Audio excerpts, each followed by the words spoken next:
confirmed in the United States. Should you be worried? And how does this compare to other viruses like Ebola and Zika?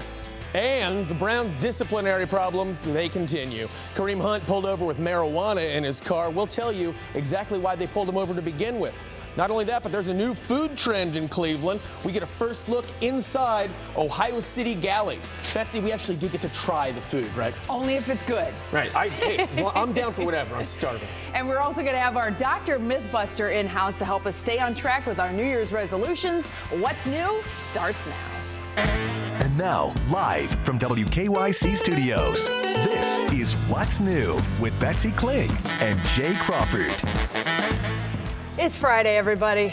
Thank goodness, the end of week one. And I have to tell you, if this were a podcast or some kind of a foo-foo show, we would say season 1, episode 5. Right, that's what we are. Right. I'm honored to be a part of episode 5 because Jay got food poisoning from eating too many Peeps.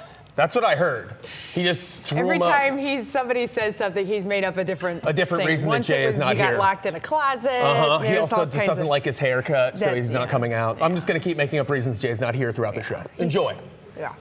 We'll get to it. But let's start off with our big story, actually, first today, the coronavirus. It's a serious thing, and now there's 2 confirmed cases in the United States. The first one was in Washington State. Now the newest one is much closer to home in Illinois. The good news, it's not in Ohio, but Ohio officials are preparing. Today, the state health department declared it a Class A disease. This means that any suspected cases must be confirmed and then reported immediately. So the question would be, how worried should we be about this? As a mom, I'm very concerned about this. I have elderly parents. I'm very concerned for them. Anytime there's something going around in this time of the year, it's always going around. We need to ask the experts, and we asked Drew Horansky to do just that. Hi, Drew. Well, I am not the expert, and I'm a parent as well, Betsy and Mike, so I'm certainly concerned. The numbers, they continue to climb today. More than 830 people are now sick in Asia, Europe, and the United States. At least 26 people have died, while thousands are under observation tonight, about 50 from what we can tell inside the United States. So, should we be worried? Well, of course we should be. The likelihood, though, of getting this is slim. I spoke to an infectious disease doctor at UH today who says it is most similar to SARS and MERS, both of which had emerged in recent years, spread, and then quickly died out. That will likely happen again here. Should we see, though, the coronavirus here? He said the hospital does have a place to quarantine and treat a patient, while they're now asking patients presenting with fevers, coughs, shortness of breath, basically flu symptoms, where they've been. And now we are raising awareness among our first-time providers about the need to ask if somebody has been in either areas of China where the epidemic was within the last 14 days, or has been in contact with any person who was ill and was in those areas. Why 14 days? Good question. That's because that is the length of time it takes for the symptoms to surface. Yet another perhaps even bigger concern tonight is the impact, though, this could have on trade from China. Wuhan, where this started, is under quarantine right now. Certainly a change in China's manufacturing or trade would have the potential to be felt here as well. Well, I got to ask you, Drew, because, this is way over in Wuhan, China, and now it's in Seattle, and now it's in Chicago. It kind of seems like it's getting a little bit closer to us. There's RSV, there's flu, there's colds, there's everything going around. Should we be focused on this, or is there something else we should be more concerned about? Well, the flu, for sure. I mean, as we know, it's already been a rough season for the flu. The vaccine has not exactly been effective. I've been a victim of the flu. Many people have been. Doctors predict we will lose many more people to flu this year than to coronavirus. So again, I've been telling you guys this many times before. I will tell you, Mike and Betsy, again, wash your hands, watch what you touch, even those scripts. Monica Robbins is emanating from you right now. Wash your hands, wash your hands, wash your hands. Yep. We do tend to, thanks Andrew, appreciate it, man. We do tend to get a bit panicky about these things, probably unnecessarily sometimes. For example, I noticed that I went to the Center for Disease Control. 26 people have died so far in 2019 from coronavirus. 100 people yearly die from bee stings, 13 die from vending machines falling on them.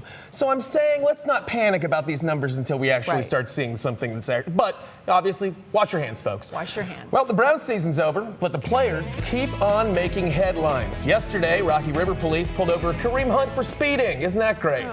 The report says the officer smelled marijuana somehow while the car was going by. I don't know. Removed that marijuana from his car, cited him for a traffic violation, and sent him on his way.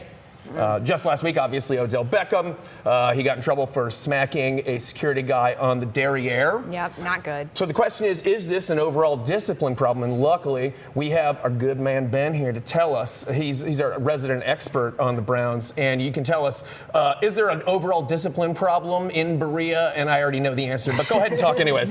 Well, I think any time this time of year, and unless you're playing in the Super Bowl, and we know the Browns obviously are not playing in the Super Bowl. Not this year. Yeah, that checks out. It's not good to have your players' names in the headlines. And Right. last week we saw that with Odell Beckham Jr. throughout the week. Now we're seeing it with Kareem Hunt. Yeah, I mean, this is a concerning trend, and especially for Kareem Hunt, who we know has a history of off-field problems. That's the reason he was available for the Browns to sign. Yep. Right. Just served an 8-game suspension last season. So the fact that it's the people, Odell has a history of behavioral issues, maybe not on this level, but still cause for concern. The fact that it's these two, yeah, I do think that's concerning. What are we looking at time-wise from a suspension perspective? What's this mean for him starting out next year? I'm just trying to figure out how screwed we are in advance. Yeah, he hasn't failed a test. I mean, he didn't even get charged for the marijuana being found in his car. So you have to fail a test, I think, for this to result in a suspension. But we've seen the NFL makes this stuff up as it goes. And because Kareem Hunt does have a history with off-field issues, this could theoretically result in some sort of 2 or 4-game suspension down the line. Well, and obviously without a GM in the front office, this kind of puts things in a little bit of flux. Stefanski has a lot on his plate with trying to figure this out right off the bat. Yeah, I mean, welcome to Cleveland, right? He's less than 2 weeks into this thing. He's had to deal with the Odell Beckham Jr. thing. He's had to deal with Kareem Hunt now. And yeah, this team still doesn't have a general manager. And it's not manager. just welcome to Cleveland, it's welcome to the Browns. Absolutely. Because we don't have that all the time with the Very other places. fair. It's almost like it's a cultural issue, but who knows? Who knows? Yeah.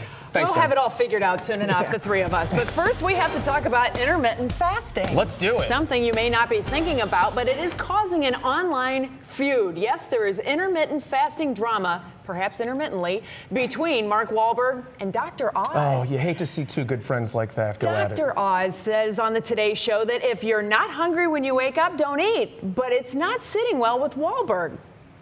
For several weeks now, the two have been going back and forth on social media. Listen to this. Oh, hey, Mark. Listen, I watched your video and heard the taunting, but I didn't see any push-ups being done. Certainly not one-legged push-ups. Anyway, I'm all here about working out, and, well, I would eat normally, but I skipped breakfast, skipped lunch. I feel stronger than ever because I'm intermittent fasting. Man, I seen that little trick, Dr. Oz. What was he doing? One-legged push-up. I'll tell you what, come see me. I'm about to work out now. I don't know if I need to, but I'm coming for you, Dr. Oz. He loves to take his shirt off, and I probably would too if I were in that kind of shape, but that seems like a bit of a stretch, doesn't it? Like the justification for him to pop the shirt off like that? You enjoyed that, didn't Marky you? Mark, which is how I know him, Right. owns a place called Wahlburgers. Right. Yeah. So he's got to say that the intermittent fasting and all, he's got a point there. I got to tell you, here's the bottom line from my point of view in all this, which is completely not aligned with any medicine whatsoever. Right. Use your head. If you don't feel like eating, don't eat. But if you want to eat, go ahead and eat. So obviously, who am I to say this? Well, we talked to a Cleveland Clinic dietitian about it, and here's what she had to say. There's a lot of benefit that we're seeing, but ultimately it's very, very limited, especially in humans. The majority of our studies are actually in animals, which don't always apply to humans. So it's animals, and he said, she said, and he said. But I think here's the thing. You have to know when to eat for your own body. But you got to know what to eat. You got to put the right stuff in your body for that important energy to be with you. And just a reminder of who's right and who's wrong. I'm not picking any favorites here, but I did look it up. And Dr. Oz graduated from Harvard, whereas we know Mark Wahlberg graduated from the Funky Bunch. Maybe he did. Maybe he did. It's So still on the resume. it's a little different. Yeah, That's all. Right? Yeah. Well, we have some exciting news to share with you that's locally, too. It is now official. There she is. Dr. Marla Perez Davis is now the STEM ambassador of all STEM ambassadors of Greater Cleveland. She has been named the new director of NASA's Glenn Research Center. She's been the acting director of the facility for the since last October. She was the deputy director before that. And today, NASA Administrator Jim Bridenstine made the promotion official. She is one amazing woman to talk to. She is a chemist by trade. Cool. And she loves batteries and engineering, and she is so cool. And she is so excited about the amazing things going on right now with Glenn, with the Orion capsule being tested out at NASA's Plumbrook station. So it's a great time to be a space geek. There is genuine in Northeast pride Ohio. beaming off of Betsy Kling She's right an now. amazing woman. Like, I can tell seriously, you, really. I get fangirl I when I know. talk to her. Yeah, so it's fun. It's definitely a cool thing. Congratulations, sir. That's well, awesome. it's time to get some more headlines, Sure. Stuff that's going on in Northeast Ohio and beyond. And joining us now, our own Sarah Shookman. There Hey, she is. Sarah. Happy Friday to you guys. Happy Thanks. Friday. We need people to pay attention to this one. We start in South Euclid, where police are looking for tips to help them nab a porch pirate. Caught on a homeowner's doorbell camera, police say this person you see in the video stole from homes on Cedar and Verona Roads Wednesday, and then 2 more elsewhere in the city yesterday. The thief was seen leaving one house wearing a black NASA sweatshirt, interesting, and driving a white 4-door sedan. The number to call South Euclid with your tips is there on the screen. Well, the Pentagon is now saying that 34 service members suffered traumatic brain injuries in missile attacks launched by Iran against U.S. bases in Iraq. The president initially said no one was hurt and there were no casualties, but the number was then revised to 11 wounded, and today the number was upped again. The Pentagon says 8 people are now here in the U.S. for treatment, 9 are in Germany, and 17 have already returned to duty. The missile strike was Iran's retaliation for the U.S. airstrike that killed its top general. And House managers are wrapping up their 3rd and final day of arguments in President Trump's impeachment trial. Today, they are focused on count 2, obstruction of justice. Democrats are still pushing for new documents and for witnesses to be included to strengthen their case. The president's team gets to make its case over the next 3 days, and senators get to ask questions. But those questions must be submitted in writing and are read aloud by Chief Justice Roberts. And it seems the unofficial Republican deadline to have this all wrapped up is February 4th. That's when President Trump is set to deliver the 2020 State of the Union, but there is still a lot that could change along the process. Definitely. A lot of moving pieces. Thank you, Sarah. Yep. Very much. Well, Stephanie is here now to join us with a peek at what's clicking in Cleveland. Good evening, Steph. Good evening to you, Betsy. Hello, Mike. Thanks Let's for being with click us in. today. No problem. Thanks for having me.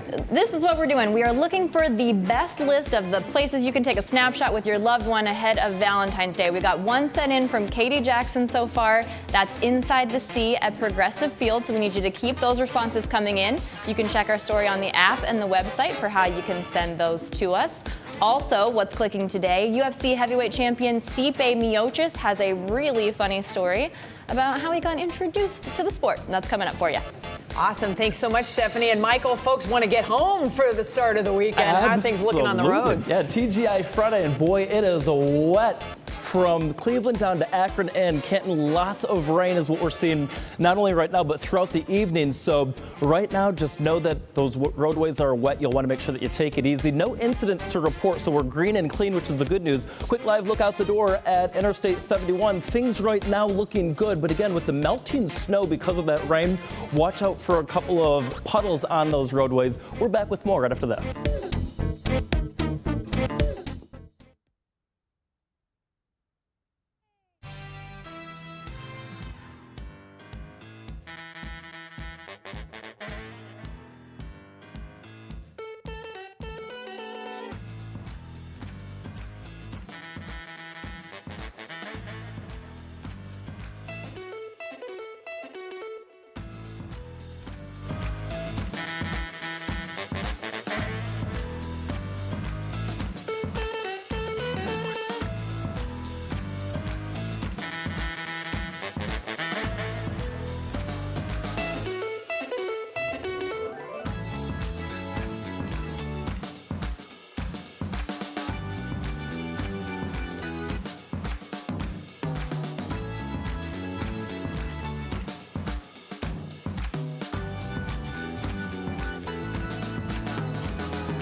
already got a little taste of it, but time to get more of a pulse on what's clicking in Cleveland right now. Stephanie, fill us in.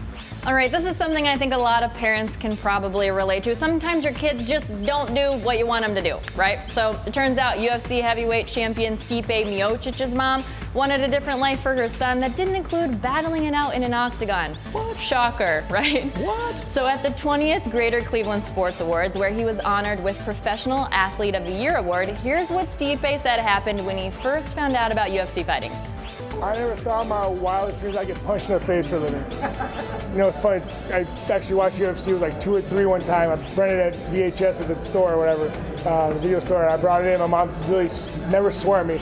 She dropped bath bombs and told me to take it back. She's like, you're never watching it again, and look what I do for a living. She supports me fully, but will never watch it, but it's just funny how it all works out.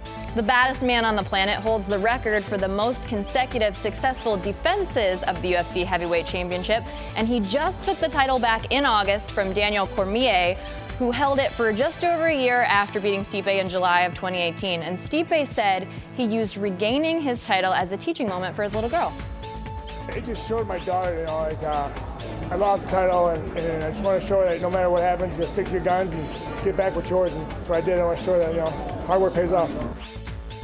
Now is still recovering from some injuries that he incurred in that August fight, but he says whenever the UFC is ready for him, after he heals, he's ready to take on anybody. My favorite thing is when you ever see a Stipe weigh-in, and he goes up, now that the baby is around, his wife will have the baby, and he goes up and he's doing this and checking in, and then he sees his daughter and he's like, he totally melts right there. So he's just such a good guy. I do like the Professor Stipe look that he had at the Sports Awards. That was very cool. Distinguished, and he gave his wife credit for that.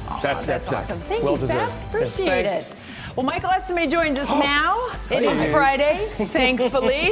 The weekend is almost here. And even though it's raining outside, we have our own bit of sunshine coming to join us. Isn't he you always guys are just a breath of fresh He is. air? Everybody Really I talk to is. is like, I just love Michael. Yeah. That's hilarious. Well, all I know is that I know lots of folks are going to be loving the snowflakes that we see, including Mike Polk, right? You're a I like fan? it. I'm a hardy man from Northeast Ohio. Bring it on. right. Just none of this sleet stuff, please. I know what you mean. We'll try to get rid of that for you. Thank you. Not to I worry. appreciate it. But you know, lots going on this evening. In fact, as you know, Snoop Dogg is actually taking the stage. If you're going to be heading to the House of Blues tonight, perhaps you're thinking about something a little bit more relaxed. Well, at Playhouse Square this evening, Jersey Boys are going to be having a performance after the 7 o'clock hour. Planned for rain, so rain certainly going to be in the picture. Notice that we've already picked up anywhere between, say, about a 1/4 of an inch, upwards of 1.5 inches of rainfall, that down toward parts of Summit and Stark County. So that's where the heaviest of the rainfall is falling. Has fallen throughout the day today, and still tracking a couple of pockets of heavy rainfall down around Richland and Ashland County, also further toward our east around Palmyra and toward Youngstown. Big picture showing you that it's a big area of low pressure. You can see it swirling in that counterclockwise fashion. That's going to continue to draw up that Gulf of Mexico moisture throughout the day today. And then by tomorrow into Sunday, it transitions to some snow showers. Temps outside right now in the 40s with a southeast wind between 10 to 20 miles per hour, gusting over 20. So again, it'll be a breezy evening. Compliments of that area of low pressure. Notice that that area is going to be with us through tomorrow as well. And once we get on the back end of that area of low pressure, that's going to drag down some cool Canadian air by tomorrow. And it may help to mix some of that rain tomorrow to a few snow showers, not only on Saturday, but also into Sunday. Timeline looks like this now through midnight tonight. East to 77, I think, is where we'll see the heaviest of the rain showers before that begins to transition to some scattered snow showers tomorrow. Not much in the way of accumulation, but notice that tomorrow, especially your Saturday evening, we will be talking about a few more snow showers into Sunday as well. Rainfall amounts on top of what's already out there, about 1/4 to 1/2 of an inch. Otherwise, your Universal Windows Direct full 7-day showing you low 40s tomorrow. We're in the 30s on Sunday before we cool things into the 30s Monday, Tuesday, and on Wednesday. Awesome. Thank you, Michael. Not expecting a lot in the way of the snow accumulation, though, thankfully. Well, new at 5, 40% of Americans make New Year's resolutions every year, but only 10% of people stick with them. Pathetic. Our Dr. Mythbuster is in studio to set the record straight about the most common resolutions. Not only that, but it's Friday, folks. And nothing pairs better with a nice Friday than a nice cold beer. You can find plenty of those right now at Beer Fest, which is happening tonight. Will Ewick is out there at the Huntington Convention Center for us with a first look. Will, I should ask how many breweries are there, but how many beers have you had? Looks like a party.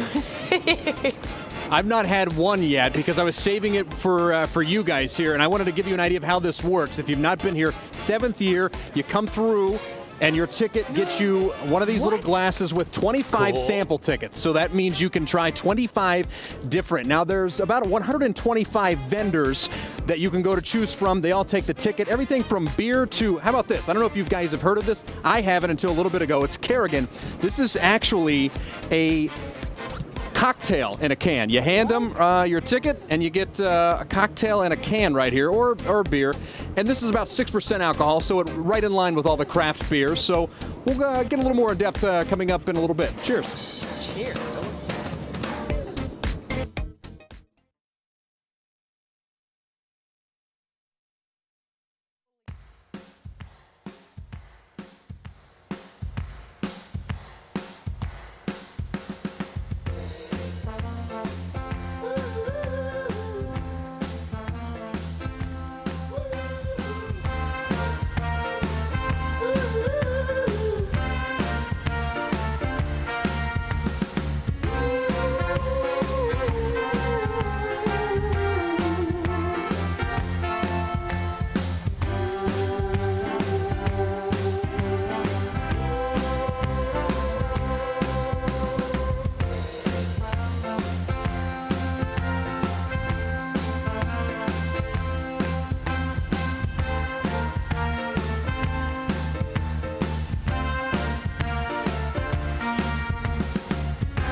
All right, it is the last day of our Resolution Reboot Week, and we are ending it on a bang with our Dr. Mythbuster from Cleveland Clinic Children's Hospital. Right. Dr. Frank Esper is joining us. Yes.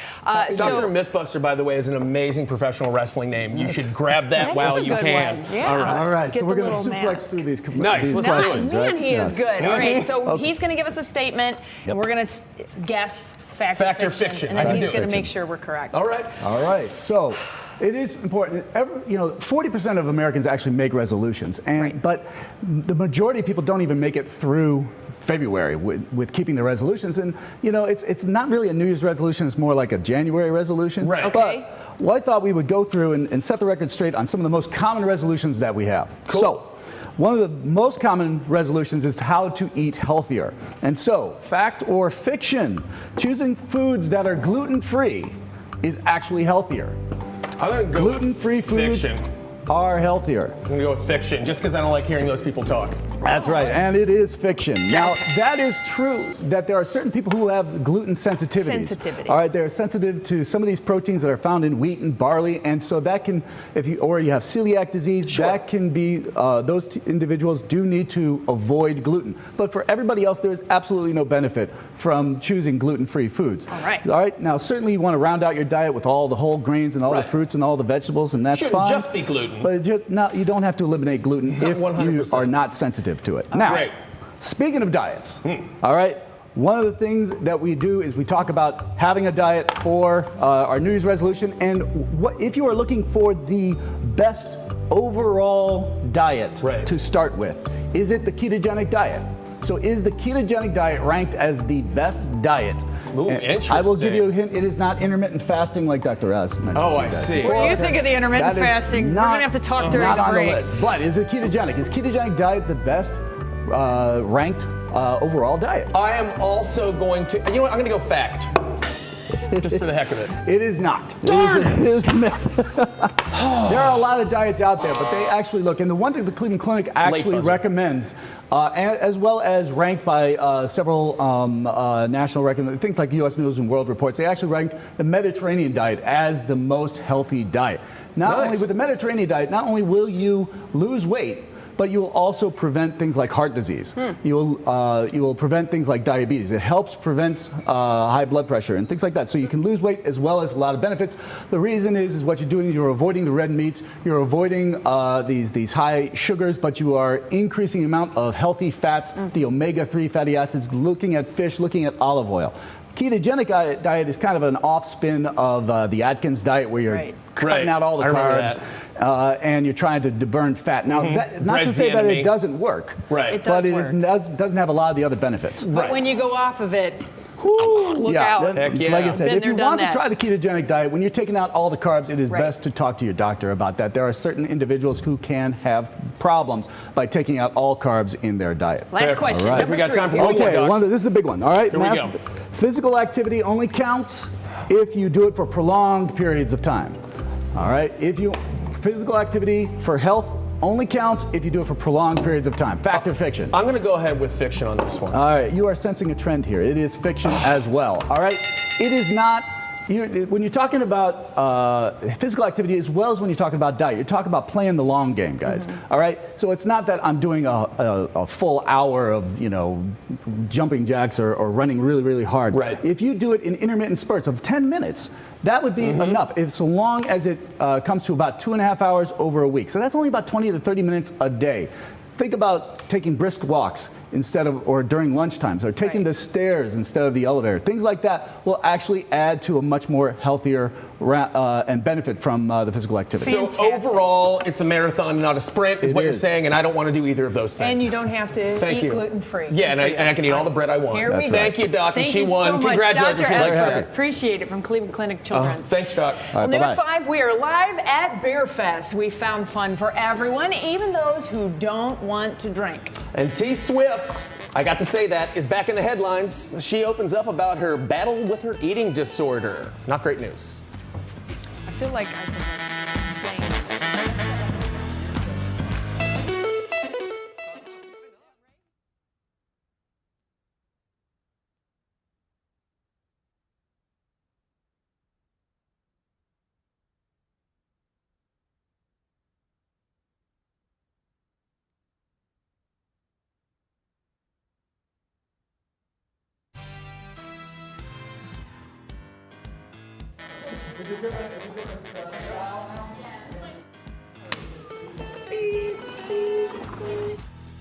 Yes. But I'll be back on the trivia question.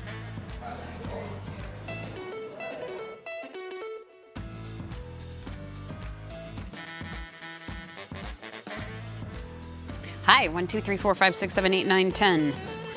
You got me? Okay.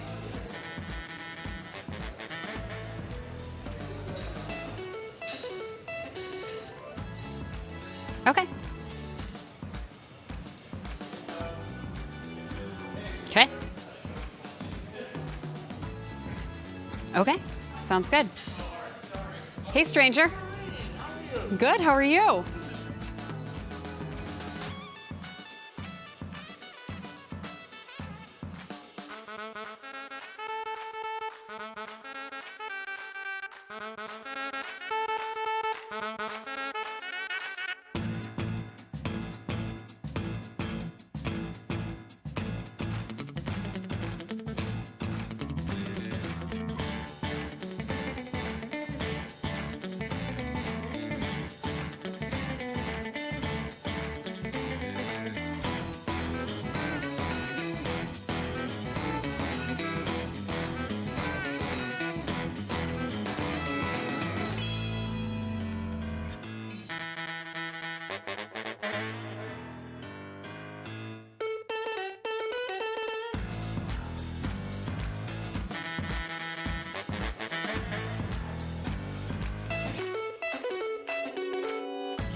And now, live from WKYC Studios, this is What's New with Betsy Kling and Jay Crawford.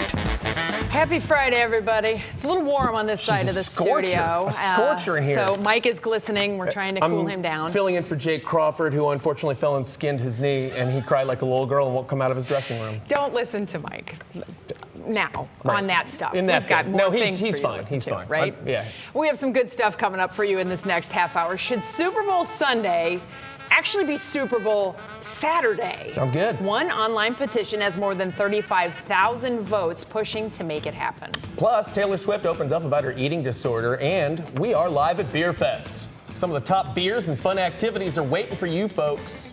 But first, Maureen Kyle is here with us tonight. She's visiting with us from the morning show. Maureen, how's it going? You know, I'm used to 5:31 on the clock, just on the flip side. Right, I was going to say, it's the P, not the A. Oops. I'm still chugging coffee, though. Yeah, you look great for having been up for like 47 hours. You look really good. You know, it's amazing what a little coffee will do. All right, you guys, we do have some headlines to get to. A former Columbus meteorologist has pleaded guilty to child pornography charges. Court records show Mike Davis has pleaded guilty to all charges against him. His lawyers also asked that Davis be screened for acceptance into a therapy program. Davis was a meteorologist for more than 30 years at WBNS in Columbus before he was arrested last fall. Today, President Trump became the first sitting president to attend the March for Life. Tens of thousands marched in Washington, D.C., calling for changes to abortion in the U.S. This is the 47th year for the march, which is held annually around the anniversary of the historic Roe v. Wade Supreme Court decision in 1973.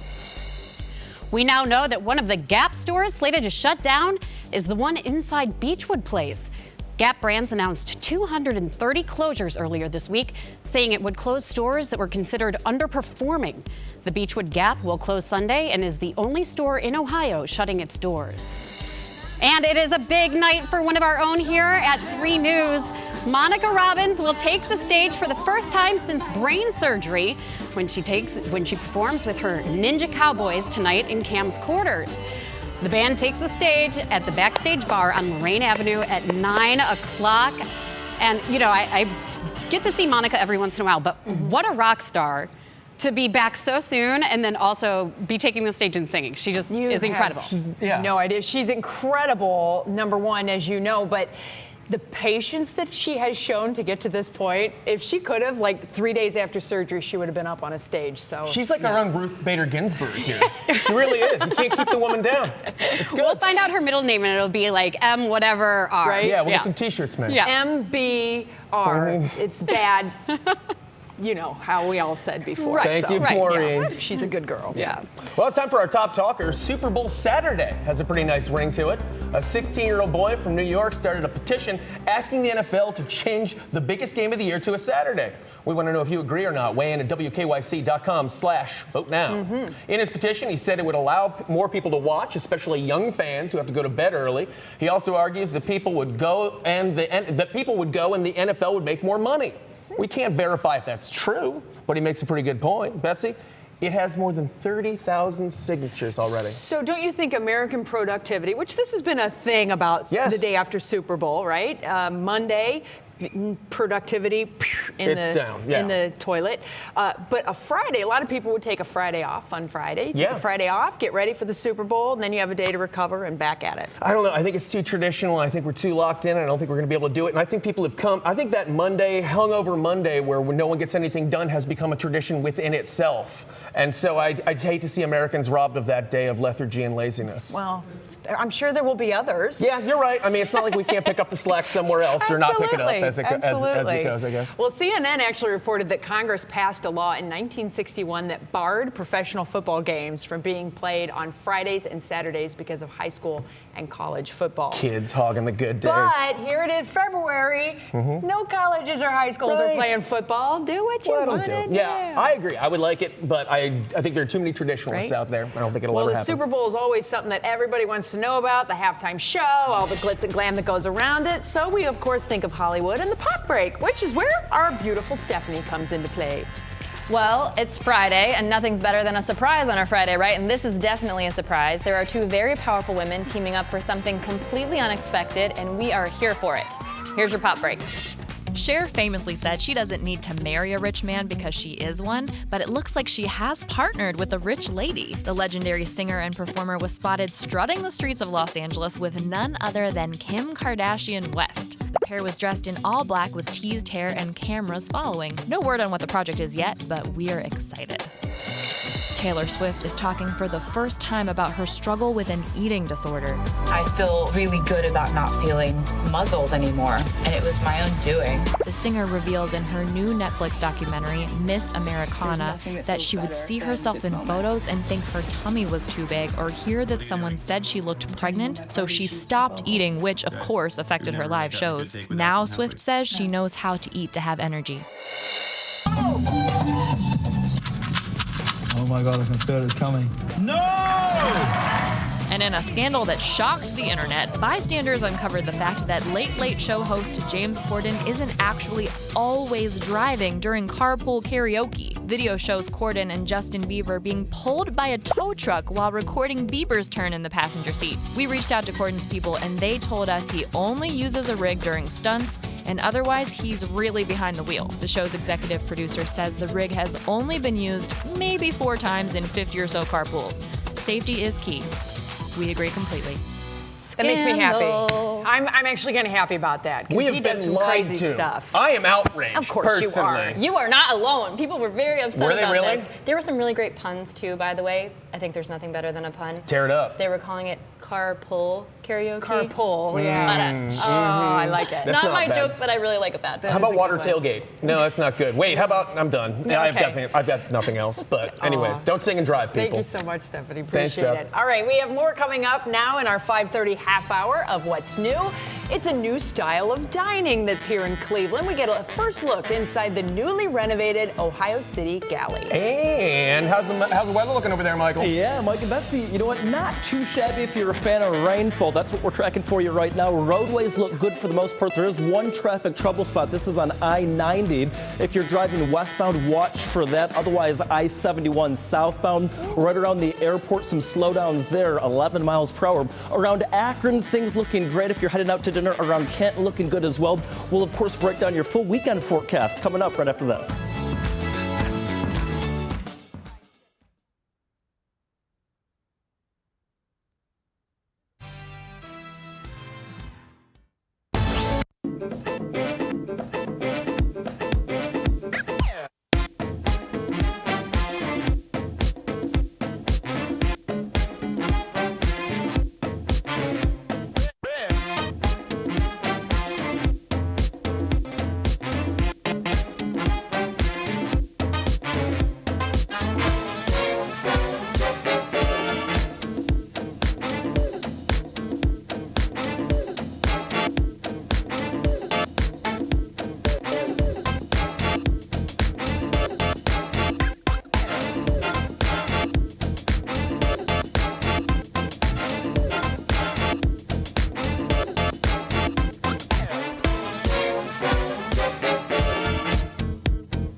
Okay, I see. Oh, hey, we're back. Hi. I'm so happy to be here. Everybody's talking. Hello. We're talking to the producers. I feel naked. I know. You're finally cooling down. Betsy gave me permission to take my jacket off. Everybody's happy that the warmer temperatures are here, Michael. It says it's 46, but it's raining, but it's still warm, and our heating and cooling system hasn't figured it out yet. She's close. It's close in here. My goodness, we gotta like open up the windows and doors in here because we're all like sweating it out in here. Well, let me get you out the door and show you what it looks like. Obviously, lots of folks perhaps looking forward to the start of spring. And get this, so if you're a fan of Cedar Point in beautiful Sandusky, Ohio, we'll take you out there live right now. You could, of course, see the Millennium Force 2000 behind me. 106 days away until opening day. We're counting down. 41 degrees with a lot of cloud cover right now at Cleveland Hopkins International Airport. Also lots of rain to talk about. So if you're going to be flying out of Akron Canton Airport down in parts of Summit and Stark County, watch for it and know that you need to add some additional time if you're going to be heading out the door. Over toward Congress, this is on the northwestern part of Worcester and Wayne County. Precipitation rates about 3/4 of an inch per hour, meaning that it's moderate, at times heavy, so do watch for it. Take your time, no need to rush if you're heading out to dinner. Winds right now from the southeast between 15 to 20 miles per hour, but at times it is gusty, gusting over nearly 30 miles per hour down toward the Akron Canton area. So what's going on? Well, it's a big old area of low pressure that we're tracking for you. That's drawing up a whole lot of Gulf of Mexico moisture out ahead of it. Temperatures out ahead of it, by the way. That area of low pressure a little bit more mild. It's behind that area of low pressure where we're expecting for cool Canadian air to be dragged down from Canada. And here's the thing, that's going to, by tomorrow, set the stage for a rain-snow mix. And I think by Sunday, when we're really under the influence of that northwest flow, we'll see scattered snow showers, perhaps some light accumulations out of that as well. Here's what the timeline looks like. Again, now through midnight, it's some scattered showers. I think we'll hold on to the scattered showers through your Saturday morning. And Saturday afternoon, again, things then begin to transition to snow showers by Saturday evening, Saturday night, and then into your Sunday as well. So weekend plans, it'll be cool, it'll be windy, and it'll be wet when it comes to that snow shower activity. I think that throughout the remainder of the evening and early morning hours tomorrow, perhaps another 1/4 of an inch, maybe a 1/2 inch of rainfall in some spots. Welcomed rain for us. 41 degrees tomorrow on Saturday. We're in the 30s on Sunday, again with some scattered snow, perhaps leading to some minor accumulations. Monday through Wednesday, still cool in the mid-30s. With perhaps a couple of flurries, but otherwise, guys, really for late January into early February, not a bad and shabby looking 7-day. Not bad at all. Nice and toasty. So in other words, bring your personal air coolers here to work yet again. Cool and windy sounds Do you real remember nice. when the Magnum opened at Cedar Point in 1989? Michael was a newborn then, but you know, it was such a huge thing. It was the Magnum XL 2000. Yes. And then we hit the year 2000. They're like, that's lame. we're gonna knock a zero off. So it's a Magnum XL 200. And the big thing was you can see it. You can see Canada from the top of it. I Do you can remember see that? Canada, so we're just up there like, now? You only had a second. I thought. I'm pretty sure I saw a Canadian guy. I also saw some Canadian guys probably in the background at Will's live shot out there at the Huntington Convention Center. That is where Beer Fest is taking place. Although, I don't know, Will, you don't look like you're thinking beer, or maybe you've had too much beer I think he's silent discoing. Should we even bother him right now? Isn't it bad? Here's my question. This goes to both of you. Sure. Okay. What am I listening to right now? Uh-oh. Brown-eyed girl. I'm going to say Anna got it. No. No? I'll give you a hint. Okay. It's actually, ignore the clock, it's 9 o'clock on a Saturday. Oh, okay, it's Piano Man. It's definitely Piano Man. Oh, 7 seconds. That's it, 7 seconds. Kill it. We can't listen to it. That is a Billy Joel piano. So guys, this is called a silent disco. And this is what you're gonna see walking through here is people with headphones on singing and dancing, and you have no clue what they're listening to. Oh boy. And it's pretty empty right now, right? Because it's not open, but also because people haven't been here enough to use up their 25 drink tokens. Right. Because they're telling me as soon as they start using those coupons, right, Craig, this place gets packed. Absolutely. Could be 13,000 over the weekend. And kind of a waiting line to get in here. And people at first are saying, nah, that's not for me. But by the end, you see them here for like hours. About 8:30 on, there's 100 people in line. It's crazy. Unbelievable. Craig is here with the pro. Craig, let's do a little walk and talk. So what else? We know that there's brew. We know that now that you can actually sing and dance and make a fool of yourself and nobody has any idea. What else is there for people out here, food-wise and just kind of entertainment-wise? Some great food truck selections, this entire row. We've got Sierra Nevadas are our sponsors, so they've got the selfie booth kind of thing and all of their beers. We've got a great cover band that's called The Lava Game that is just an incredible band, been with us for 4 years. 125 breweries, 350 different drinks to sample. I mean, it's going to be an incredible night. It's one of the top 10 largest in the country now. 7th largest in the country, 7th year here. What is going to be the milestone? What are you hoping to get to here in Cleveland? We'd love to get to 15,000. That'd be great. Yeah, let's get to number 1. Hey, well, you know what? You got me here. So mark it off. We have one person here so far, guys. Oh my gosh, Will. Okay, so you had a little glass that had the tickets in it. You get 25 of those little Seems glasses? excessive. Yeah. You get 25 of these tokens, or I'm sorry, tickets, not tokens, and then you get a sample for each of those. They do have a designated driver program. I suggest you utilize that. Yeah. A lot of busy Uber drivers and Lyft drivers in Cleveland tonight. Please remember to do that. My DD is on the other side of this camera right now. Nice. Looks a little shaky already. Keep him off the scouts. Oh my gosh. I'll see you at 11. Thanks so much for showing us around, Will. That sounds like a really great event. But you know what? Beer Fest is not the only thing happening this weekend. It's true. So we bring in Stephanie Haney once again with what else is going on. Lots of fun things. What we already mentioned, yes, here's some things to get you through the rest of this weekend. The Office, a musical parody, is happening this weekend only at Playhouse Square. This is the unauthorized parody of the hit TV show coming to us off Broadway from New York City. You might want to check that out. Also, there's a Lunar New Year celebration at Asia Plaza on Saturday. That starts at 10 a.m. If you want to celebrate the Year of the Rat, you can take part in cultural performances and martial art demonstrations. And if you have your four-legged friend with you this weekend, you can head to Yappy Hour. This is at Lexus of Akron Canton. That's happening on Sunday from 2 to 4. And when you take your pet there, you can participate in a best dressed pet contest. You can get some gourmet treats for your little furry friend, take photos. There will be demonstrations by local dog trainers, a pet whisperer, in case you want to say something really quietly to your pets, and then free caricatures of you and your pets. So all of the ticketing links and more information will be available on our app and WKYC.com. Awesome. Thanks so much, Stephanie. Well, new at 5, 4 chefs, 1 roof, running their own businesses in Ohio City. We get a first look at the changes to Ohio City Galley and how the concept came to be. Plus, first responders rescue a cute pup who got his head stuck in a spare tire. Oh. You don't want to miss that, folks. Baby.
Welcome back, everybody. I'm Mike Polk filling in for Jay Crawford because it is his dog's birthday. There is a change in a new food concept for Cleveland. The Ohio City Galley brought its food court-style dining experience to Ohio City about a year ago. And now they're adding 3 new options. 3 News' food critic Doug Tratner gives us our first look inside.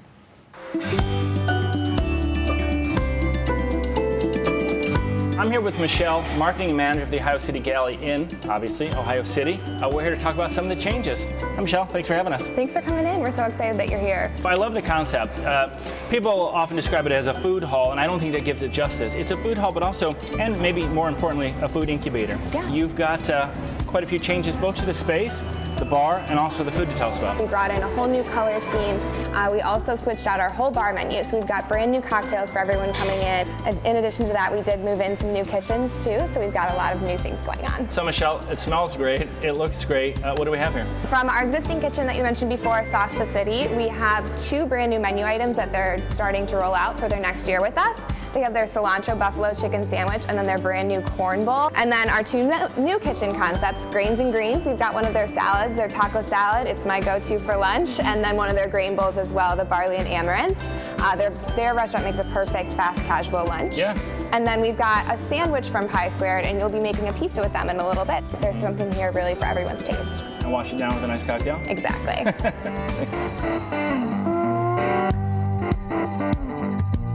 I'm here with Chef Brett Sawyer, chef and owner of The Plum in Ohio City, good company in Battery Park, and now 2 new kitchen concepts here at the Ohio City Galley. Grains and Greens is a health-forward grain bowl and salad concept, and then Pie Squared is our take on square pizza. We call it Rust Belt style, and we have a lot of interesting toppings.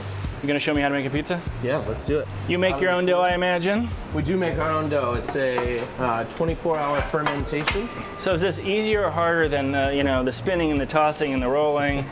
I find it to be a little bit easier, personally. So you call it a tavern cut. What does that mean? So tavern cut is we do 16 cuts on the pizza, so they're small squares. Everybody likes small pieces of pizza. It makes you eat more, I think. Yeah. Would you like to cut it? Heck yeah. All right, let's do it.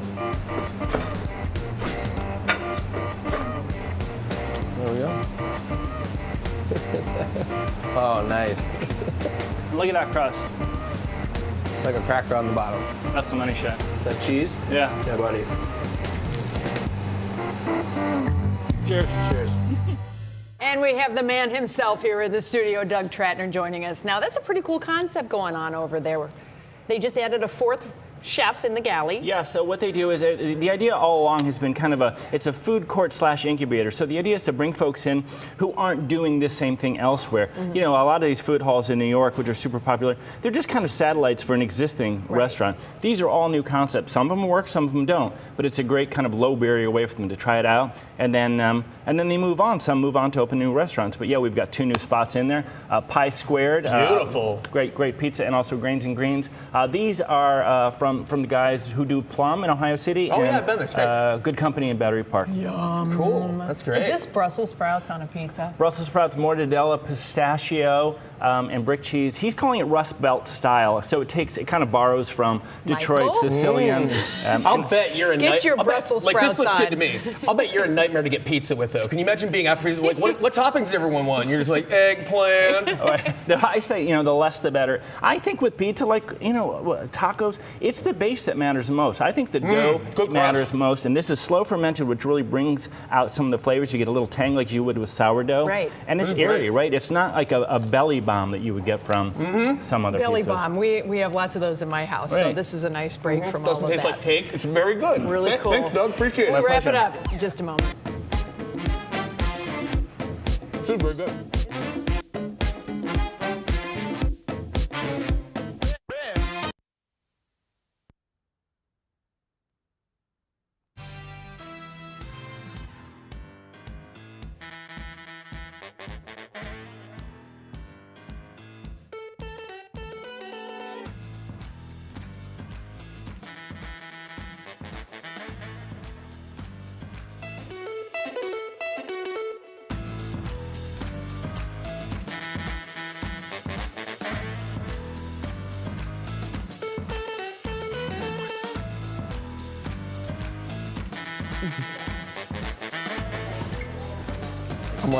I'm like lame pizza.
Check 1, 2, 3. Brandon's microphone. This is what it sounds like to be Brandon. Camera, yes. Camera 18, position 2.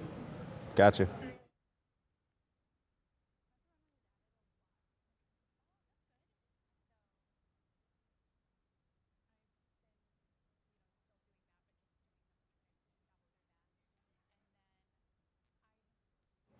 I am L. I do L. Hey, how are you?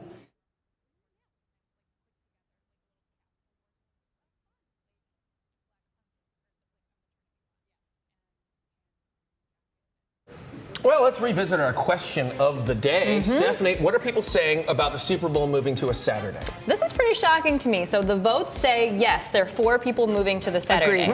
But if you look at the comments are telling a different story. And to your point earlier, Mike, about the hangover day on Monday, right? People think that we should just have Monday be a holiday. Oh. That's the move. That is the move. Let's take Friday off instead. Let's just do both. Friday and Monday. Let's get for that. Definitely. Yeah. Thank you so much, Stephanie. Thank you. We have some pretty cute stuff to show you now. This is worth the watch for sure. First responders in California rescued a puppy who got its little head stuck in a spare tire. Look at that poor little thing. Is he gonna get out? I'm sure he will. His I neck hope was so. too swollen to slide out, so a veterinarian sedated him and firefighters cut the tire. Little baby. He's out, folks. Thank goodness. Yeah, That's dog's one of out of the those, tire. 3 loves pets, so we wanted to give you some good news to end your week on with us at least. But guess what? What matters most is coming up next at 6. Maureen Kyle joining Sarah Shookman. That starts now. Browns players cited what police found when they pulled over Browns running back Kareem Hunt this week, and Jimmy tells us what it could mean for Hunt's status with the team. Growing concern as more potential cases of coronavirus pop up across the country, how it spreads, and doctors say if you should be worried. Disease danger where you live can have a big impact on your health, what you could be at risk for if you live near a busy road.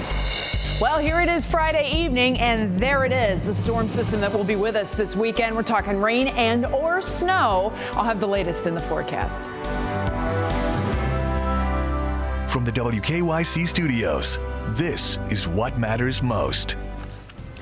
The Browns are back in the headlines for the wrong reasons. This time, it's Kareem Hunt, who was caught earlier this week with marijuana in his car.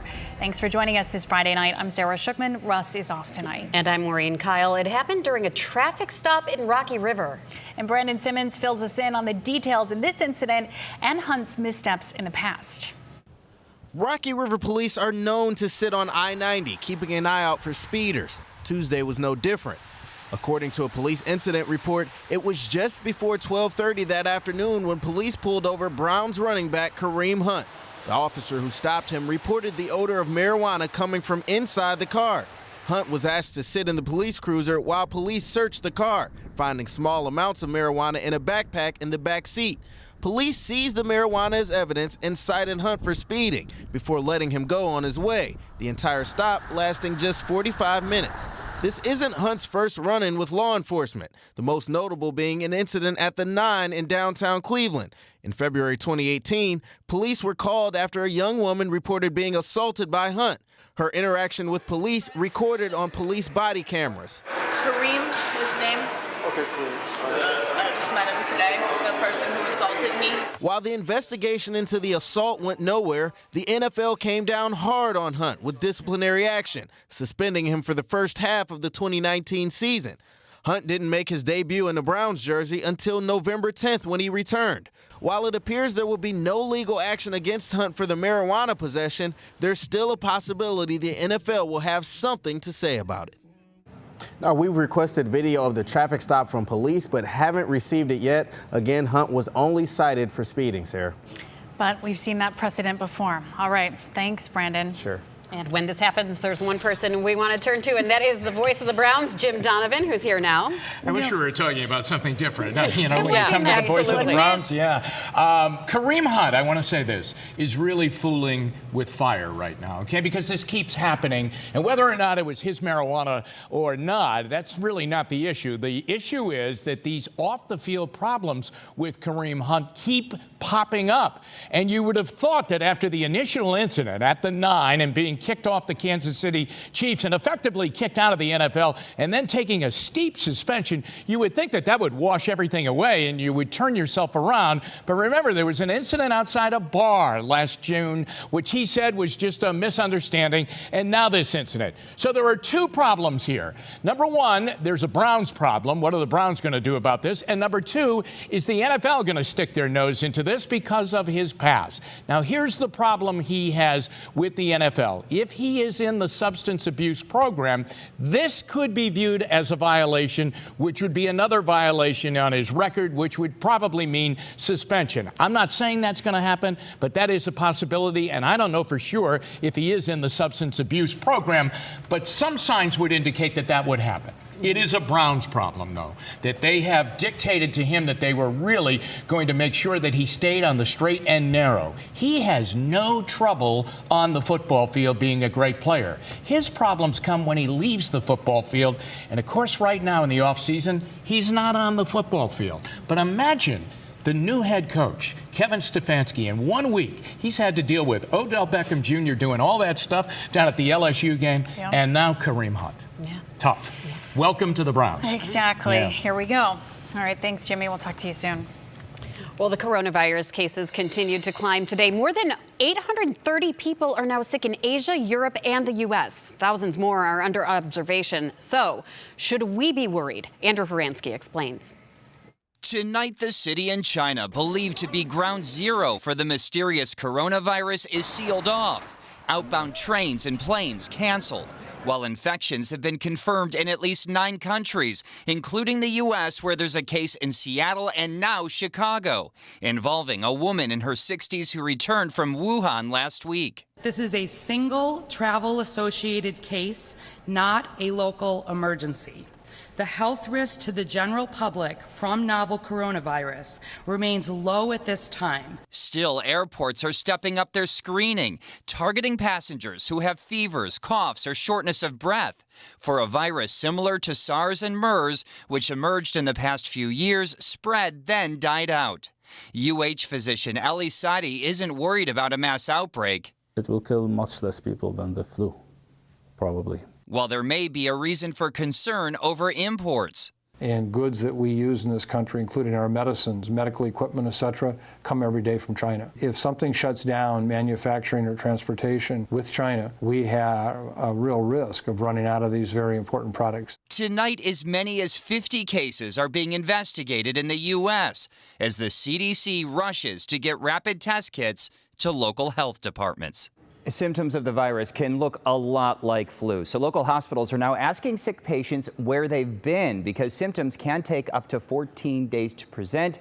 It is very possible, Maureen, that people who are already infected still feel just fine. To date, the virus has killed at least 26 people worldwide. And we've seen it spread so fast over in Asia. So how does it spread? What can people do to keep themselves safe? Gross word here, but phlegm is actually the culprit. So people coughing on surfaces certainly presents a problem. The bottom line, wash your hands, watch what you touch. Yeah, that seems to be the first line of defense for That's everything. Right. Andrew, thank you. Sure. Well, today is the final chance for House managers in the impeachment trial to lay out their case against President Trump. uninterrupted. And while the arguments continue now, the focus so far has been on the allegations that the president obstructed Congress as Democrats keep pushing for new documents and witnesses they say can make their case even stronger. The managers for the House of Representatives have... In their third and final day of opening arguments, House managers are zeroing in on the final charge against President Trump, that he obstructed Congress during the House impeachment investigation. President Trump tried to cheat. He got caught, and then he worked hard to cover it up. Democrats are laying out a timeline alleging President Trump pressured Ukraine to investigate his political rivals while withholding military aid, that his administration tried to bury records of the president's July call with Ukraine's leader, and that he's still hiding the truth by blocking witnesses from testifying and documents from being released. Why were you so afraid of witnesses and documents? What's wrong with getting the truth on something so important as this? President Trump shifted focus today at the March for Life while still lashing out on Twitter, saying Democrats are repeating the same old stuff on the impeachment hoax. His legal team is set to begin its case tomorrow. Our president, the former reality TV star, is calling the Saturday time slot the Death Valley of ratings. His supporters are still eager to tune in. I trust Donald Trump to do what's best for the country. We'll have a chance to talk about what he's done for you and your family. Today, Democrats are closing their case while appealing to an American public they hope is open to removing the president from office. After President Trump's team makes its case over the next 3 days, the senators will get to ask questions. Now, they have to submit them in writing to be read aloud by the Chief Justice. For continued coverage on today's proceedings, you can tune in to NBC Nightly News with Lester Holt just ahead at 6:30. Well, as a battleground state, Ohio's 2020 elections are sure to generate headlines. Mark Namick tells us what state officials are doing to avoid making news for the wrong reasons. The Russian interference was a hoax. That was false, wasn't it? True.